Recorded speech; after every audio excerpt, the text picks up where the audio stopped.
Hola, soy Max Kaiser y esto es Kaiser Report. Sí, como podrán ver detrás de mí estamos en Manhattan, en un momento de lo más apasionante. Vamos a ver qué nos trae hoy Stacy. En primer lugar, me gustaría dejar claro que esto no es un croma y que tampoco estamos en un estudio, por lo que es probable que oigan ruidos como el de este helicóptero a punto de aterrizar en la calle 34. También tenemos un río, por lo que seguramente oigan el ruido de los barcos, y un parque donde lo más probable es que haya niños chillando. Pero hay algo que también podrían oír: disparos, porque estamos en Estados Unidos.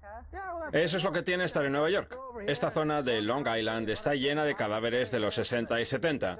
Aquí es donde les gustaba arrojar los cuerpos a los 5 clanes dominantes de la época. Lo que pasa es que ahora las cosas han cambiado. La zona se ha aburguesado y yo me acabo de tomar un café delicioso, así que estoy con las pilas cargadas. De hecho, Donald Trump nació como a 5 manzanas de aquí, en el distrito de Queens, cerca de donde nació también el asesino de Orlando. ¿En serio? Está claro que nos encontramos en un lugar histórico. Yo también soy de Queens, así que se puede decir que la zona está bien. Donald Trump es el asesino de Orlando de los promotores inmobiliarios. Debería poner esa frase en la Torre Trump. Por cierto, ¿aquí no sabes cuál fue literalmente la primera palabra que oí nada más salir del avión y pisar suelo estadounidense? Trump. 2 policías del aeropuerto estaban teniendo una conversación sobre Trump, lo cual me hace plantearme si puede ser un presagio.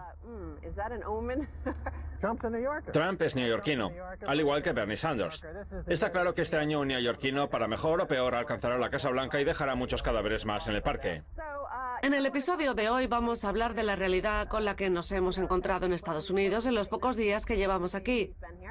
Vamos a ver un titular que pone de relieve la fractura existente entre demócratas y republicanos, entre rojos y azules. Es hora de sacar de una vez por todas la angustia económica del debate electoral.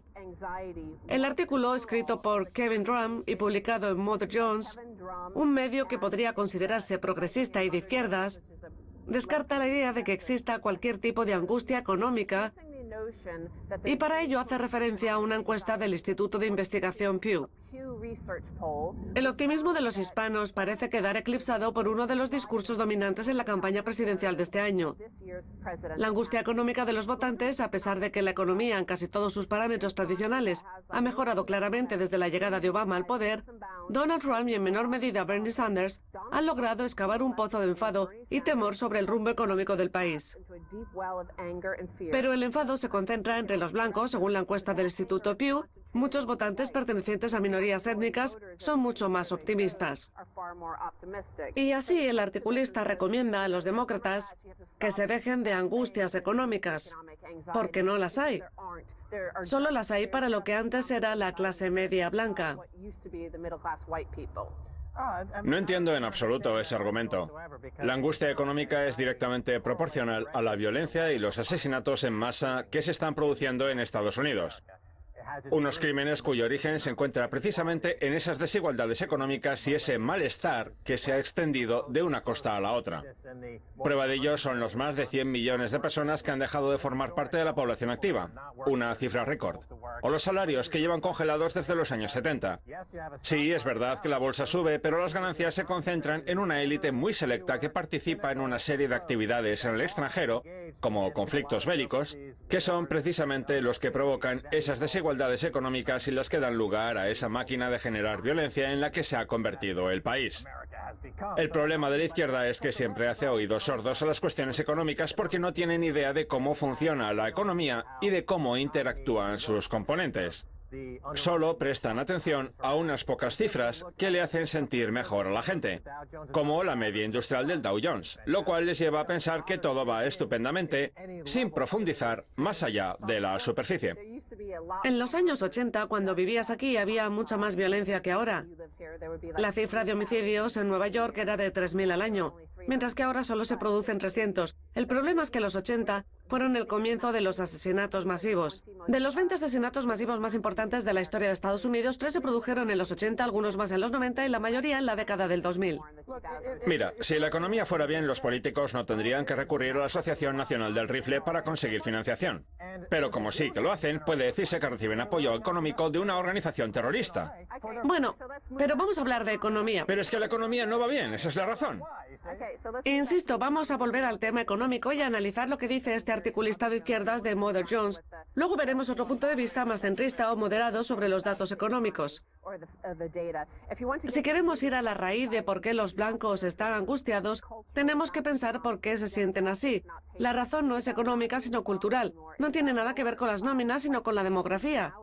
Los blancos ya no son los que mandan y las clases más bajas de raza blanca empiezan a sufrir una serie de patologías, consumo de drogas, baja nupcialidad, etcétera, que son las que antes llevaban a mirar por encima del hombro a los negros. Insisto, tenemos que enterrar el argumento de la angustia económica.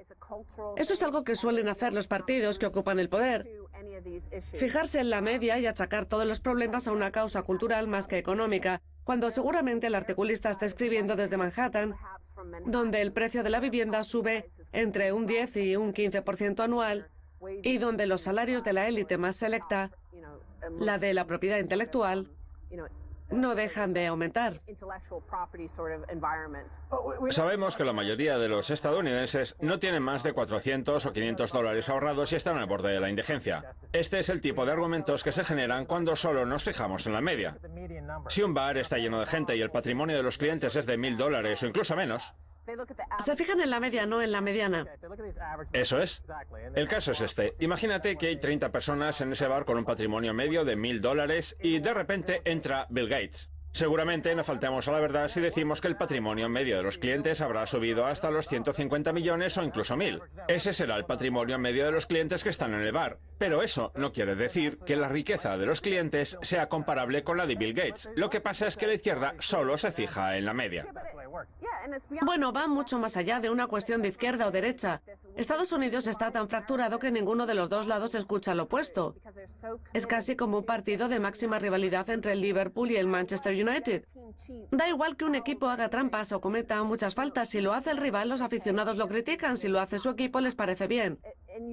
Pues bien, ese es el desprecio que le tienen los medios estadounidenses a la población. Un desprecio que resulta verdaderamente llamativo. Mira, la izquierda no quiere admitir que tenemos una guerra de clases cuando hasta Warren Buffett lo dice, reconociendo que Sí. su clase es la que está saliendo vencedora. La izquierda sigue pensando que forma parte de un proceso democrático de algún tipo. Vamos a analizar los datos con un titular de Associated Press. Fractura en Estados Unidos. Las medias económicas demasiado optimistas no representan a muchos estadounidenses. Una de las causas fundamentales es que los salarios y la riqueza fluyen desproporcionadamente hacia los ricos, distorsionando los datos empleados para medir la salud económica del país y representando una economía sobre el papel que muchos estadounidenses no reconocen en sus propias vidas. Esa desconexión es la que ha alimentado gran parte de la frustración y la angustia que han propulsado las insurgentes campañas electorales de Donald Trump y Bernie Sanders. En este país muchas cosas son sobre el papel, como el precio de la vivienda en Nueva York, que ha aumentado desmesuradamente. No en vano, desde el año pasado que estuvimos aquí se han construido numerosos bloques de apartamentos cuyo precio sube sobre el papel un 10, 15 o 20% al año. Associated Press ha analizado también los datos sobre los ingresos. Vamos a analizar la renta de una familia media estadounidense. Entre el 2007 y el 2014, los ingresos subieron un 0,7% una vez descontada la inflación, pero hasta un aumento tan pequeño como ese refleja principalmente el incremento que se produjo entre el 10% más rico, que fue lo que ayudó a subir la media para la mayor parte del 90% restante. Los ingresos disminuyeron nada menos que el 6% para el 20% más humilde, en un momento de recuperación económica. Ya digo, nos fijamos en las medias. Podría parecer que los salarios suben cuando en realidad para muchos están bajando. Y a nadie le gusta perder. Tú has trabajado en Wall Street y sabes que la respuesta emocional de la gente es mucho mayor a las pérdidas que a las ganancias. Efectivamente, eso es lo que suele caracterizar al proceso de ventas de Wall Street. Y estamos hablando de un fenómeno mundial. Los ciudadanos daneses, por ejemplo, pueden contraer una hipoteca a 30 años a un interés menor del que ofrece el bono del Tesoro estadounidense a 30 años, justo lo contrario de lo que cabría esperar en una economía saludable. Estados Unidos sigue siendo el dueño de la divisa de reserva mundial, y eso ayuda a enmascarar un poco las cosas. Pero cuando deje de serlo, llegará la inflación, subirán los precios, la bolsa caerá un 30 o un 40% y la gente se dará cuenta de que todo ha sido un engaño. El costo de mantener ese imperio mundial dejará de ser sostenible y la violencia actual será solo la antesala de otro tipo de violencia mucho más cruda. Eso es de lo que la gente no se da cuenta, de que esta violencia es la precursora de un futuro mucho más violento. Hay quien prefiere esconder la cabeza debajo del ala y decir que todo va estupendamente, pero desgraciadamente las cosas no son así. El primer titular que veíamos, el de Mother Jones, hablaba del optimismo de los hispanos ante el futuro, un optimismo superior al de los estadounidenses de raza blanca. Pues bien, vamos a ver en detalle cuál es la situación real del mercado laboral. Vamos a analizar ahora la situación del mercado laboral. La economía estadounidense viene creando casi 200.000 empleos al mes desde el 2011. No está nada mal.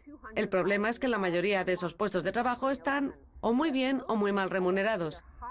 A finales del 2015, Estados Unidos seguía teniendo menos empleos con una remuneración de nivel medio que antes de la recesión. Ahí tenemos la prueba. Los puestos de trabajo se generan sobre todo entre las clases más altas y entre las más bajas. Esto cada vez se parece más a un sistema feudal. Abundan los empleos mal remunerados como los de las cadenas de comida rápida o los de la sanidad, me refiero a los que se dedican a cambiar sábanas y cosas así. Pero para la clase media no hay nada. Es lo que ellos llaman el vaciado de la clase media. Sí, se está acabando con la clase media. Y sin clase media no puede haber una economía sostenible que propicie el llamado sueño americano y la posibilidad de prosperar. Si se levanta el puente levadizo y se sigue permitiendo que las políticas monetarias continúen teniendo ese efecto goteo inverso que traslada la riqueza de las clases más bajas a las élites más selectas, se acaba generando un foso de violencia del que la gente no parece ser consciente, al igual que tampoco lo es del desastre medioambiental y monetario que se está provocando. Ya que hablamos del problema de las medias que hacen que, por ejemplo, si Bill Gates se viene con nosotros, los tres seamos de media multimillonarios. En la primera mitad de la recuperación, el empleo creció un 5,6% en todo Estados Unidos. Sin embargo, según el Comité de Reflexión del Grupo para la Innovación Económica, en el 20% de los distritos más ricos, la contratación subió un 11,2%, mientras que el resto del país, el empleo aumentó solo el 3,3%. Cuesta encontrar una ciudad con una media representativa. No hay demasiada gente en la clase media, señala Carl Tannenbaum, responsable económico de Northern Trust. Vamos, que las medias son muy difíciles de calcular porque las élites lo distorsionan todo. Es imposible encontrar una zona en la que haya un crecimiento medio real. Es un espejismo estadístico. Lo que pasa es que la gente se basa en ese espejismo para tomar sus decisiones a la hora de votar. Unas decisiones que agravan aún más el problema y nos hacen entrar en un bucle de ineptitud. En fin, tenemos que pasar a la segunda parte. De acuerdo, que la disfrutes. Y felicidades a los Pittsburgh Penguins por ganar la Stanley Cup. No se pierdan la segunda parte.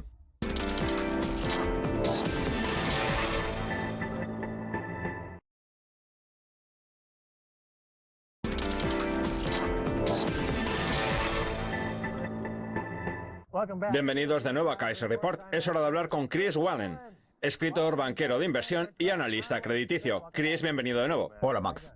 ¿Qué tal? Bonita corbata, por cierto. La elegí por usted. La escogió la reina. Creo que se acaba de casar, ¿no? Felicidades. Bien, Fitch ha rebajado las perspectivas crediticias de Japón hasta niveles negativos. ¿Qué efecto puede tener eso en los mercados de deuda internacionales? Lo escuchamos. Japón se ahoga poco a poco en su deuda. Los gestores de fondos de cobertura que han intentado apostar por la muerte del mercado crediticio japonés no son conscientes de que el proceso tardará décadas en consumarse. Al final el país no podrá invertir en su deuda.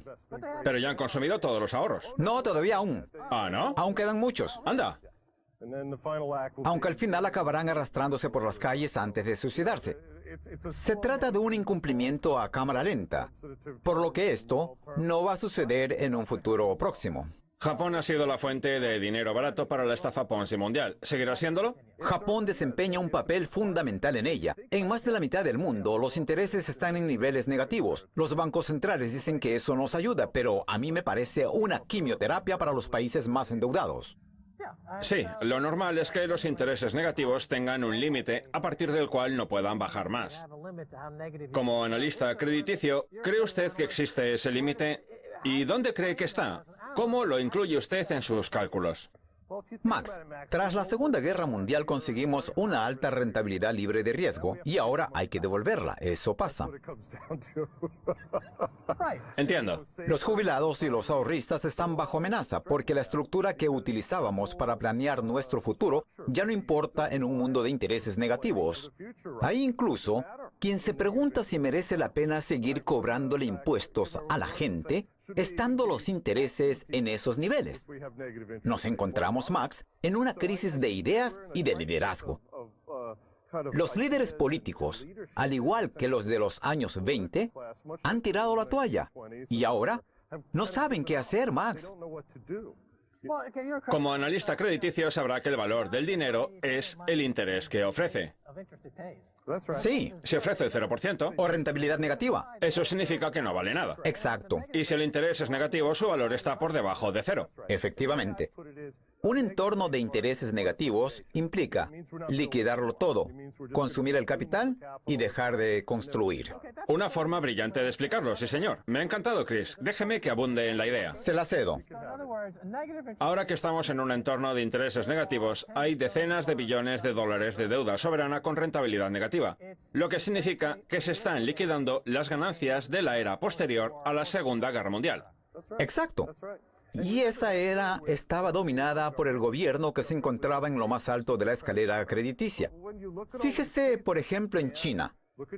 China está hasta ahora arriba de deuda. Lo que pasa es que eso no importa porque, como nunca la paga, la deuda se ha convertido en la divisa mundial, relegando el dinero a un segundo plano.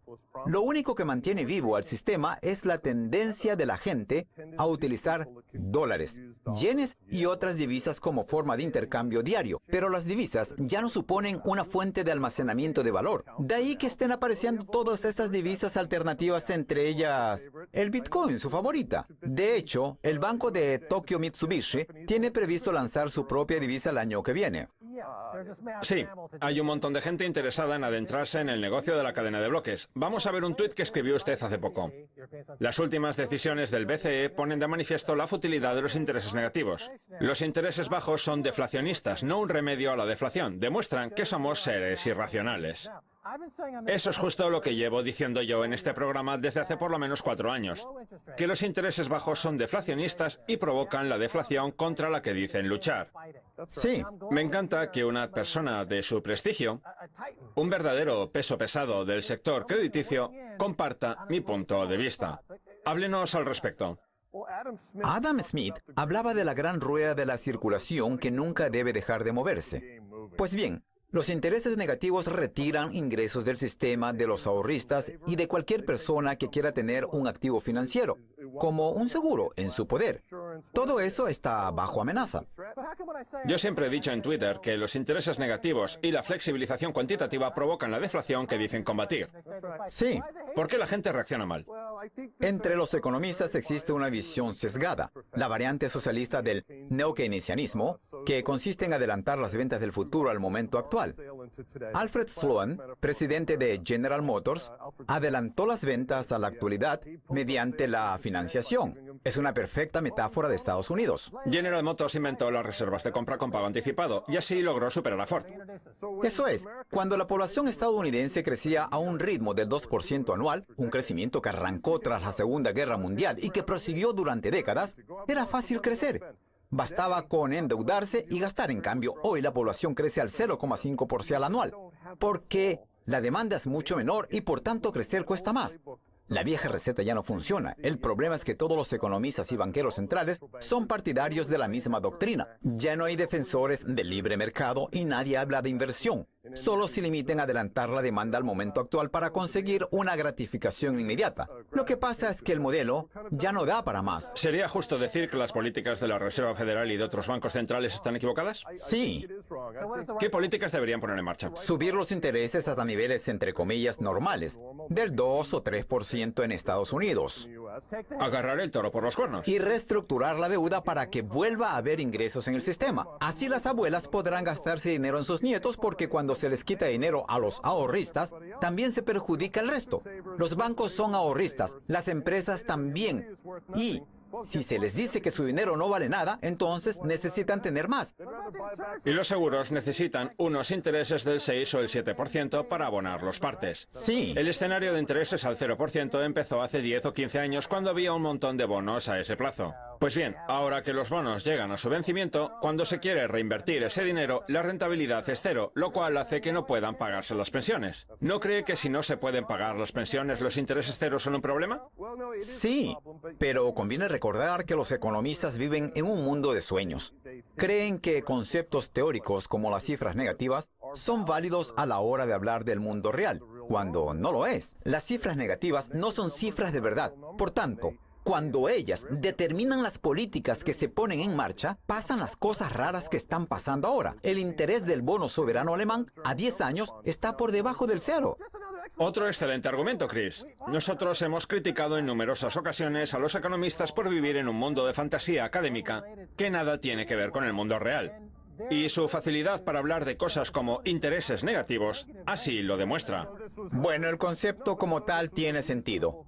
El problema es que los economistas no siguen los mismos estándares que los profesionales de las llamadas ciencias duras. Los matemáticos se ríen de las políticas que han puesto en marcha los banqueros centrales y que nos tienen secuestrados a todos. Fíjese, por ejemplo, en el caso de Janet Yellen, que pasa por alto todos aquellos datos que no concuerdan con aquello que pretende lograr, que ya no tengo muy claro ni lo que es. Los banqueros centrales van a seguir por el mismo camino, Max. Si recuerda, Chuck Prince dijo aquello de que mientras suene la música seguiremos bailando, como si la economía fuera el juego de las sillas musicales. Pues bien, en el 2008 la música paró y como Lehman Brothers y Bear Stearns se quedaron sin silla, quebraron, lo que desencadenó una grave crisis. El Citigroup se quedó sin silla. Efectivamente. Y ahora, en el 2016, la música está a punto de volver a dejar de sonar. ¿Quién se quedará sin silla esta vez? El que tiene todas las papeletas parece ser el Deutsche Bank. ¿Qué opina usted? Bueno, hay varios bancos europeos en dificultades. El Deutsche Bank ha acaparado muchos titulares, pero muchos bancos de la eurozona, Max, están sufriendo como consecuencia de que la economía europea no crezca, lo que hace que cueste recaudar dinero. Todos esos bancos operan por la mitad de su valor contable o incluso menos, por lo que no pueden recaudar capital. Y en el mercado europeo también hay muchas entidades financieras que no pueden acceder a los mercados de capital porque los inversores tienen miedo a lo desconocido. Por eso la salida del Reino Unido de la Unión Europea se considera un problema para los bancos, porque no sabemos en qué puede desencadenar. Bien, avancemos. Voy a leerle dos titulares. El primero de ellos es de Mother Jones, una revista con una línea editorial de izquierdas. El titular dice así: es hora de sacar de una vez por todas la angustia económica del debate electoral. Y el segundo es de Associated Press. Las medidas económicas demasiado optimistas no representan a muchos estadounidenses. Parece que esta revista de izquierdas, Mother Jones, cree que no hay angustia económica en este país, lo cual encaja perfectamente con ese total desconocimiento de la economía que, desde mi punto de vista, tiene la izquierda. ¿Coincide conmigo? Y si coincide, ¿cuál cree que es el motivo? Mire, vivimos en una época de normalidad, no de exuberancia. Hemos tenido varias décadas exuberantes y nos acostumbramos. Creemos que una tasa de crecimiento del 4 al 6% es normal, igual que el crecimiento de China. Pero sí que hay angustia económica. Hay angustia porque para la mayor parte de la población, los ingresos permanecen estancados e incluso en términos reales han disminuido a pesar de la baja inflación, Max. Fíjese, por ejemplo, en Estados Unidos. ¿Cómo es posible que Janet Yellen diga que no se ha alcanzado el objetivo de inflación cuando el mercado inmobiliario sube a un ritmo anual del 5 al 6%? Hay una serie de indicadores contradictorios que confunden a la gente que ve las noticias o intenta entender lo que pasa. Los jóvenes tienen dificultades para encontrar trabajo. Bueno, yo insisto en lo que decía antes. A mí la izquierda me parece que no sabe demasiado de economía. Pero bueno, me gustaría hacerle una última pregunta. Basta con mirar al otro lado del río para darse cuenta de que en Manhattan se están construyendo edificios de lujo a mansalva. ¿Es eso consecuencia del trabajo duro de los estadounidenses y de los neoyorquinos en particular o de las políticas del gobierno y los bancos centrales? Yo creo que la tendencia alcista en el mercado inmobiliario en Estados Unidos y particularmente en Nueva York se debe en gran medida a la Reserva Federal y a las deducciones fiscales aprobadas tras los atentados del 11 de septiembre. Seguramente alcanzamos el máximo el año pasado, Max, por lo que el sector de las viviendas de lujo empieza a sufrir una intensa presión. En 1989-1990 hubo un importante desplome inmobiliario en Nueva York. Sí. Consecuencia de la crisis del 87. Pues bien, ahora se están oyendo cosas parecidas. Hay propietarios que ofrecen 1 o 2 meses gratis de alquiler. ¿Atraviesa las mismas dificultades el sector de las viviendas de lujo que su homólogo londinense? Bueno, hay un exceso de oferta. El lado oeste está muy saturado y no puede acumular más vivienda, sobre todo en los alrededores de Highline. La semana pasada, un experto en el mercado inmobiliario me dijo, quien haya decidido invertir este año ha llegado tarde. Muchos proyectos están paralizados por ese exceso de oferta, que el año que viene aumentará todavía aún más. Todo el mundo que va andando por el Highline lleva un proyecto de construcción en la mano. Hay como 10.000. Max, esa gente vive en los apartamentos que les compraron sus padres. Estas nuevas viviendas son muy caras. No sé cómo puede haber jóvenes que vivan en esta ciudad cómodos, sin estar apretujados.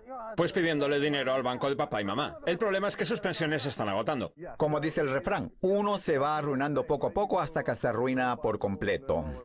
Creo que la frase aparece en Por quién doblan las campanas de Hemingway. Sí. Chris Wallen, tenemos que irnos. Gracias por haber estado en Kaiser Report. Gracias, Max. Esto es todo por hoy en Kaiser Report. Somos Max Kaiser y Stacey Herbert. Quiero dar las gracias a nuestro invitado Chris Wallen. Si quieren contactar con nosotros, envíenos en Twitter Kaiser Report. Hasta la próxima. Adiós.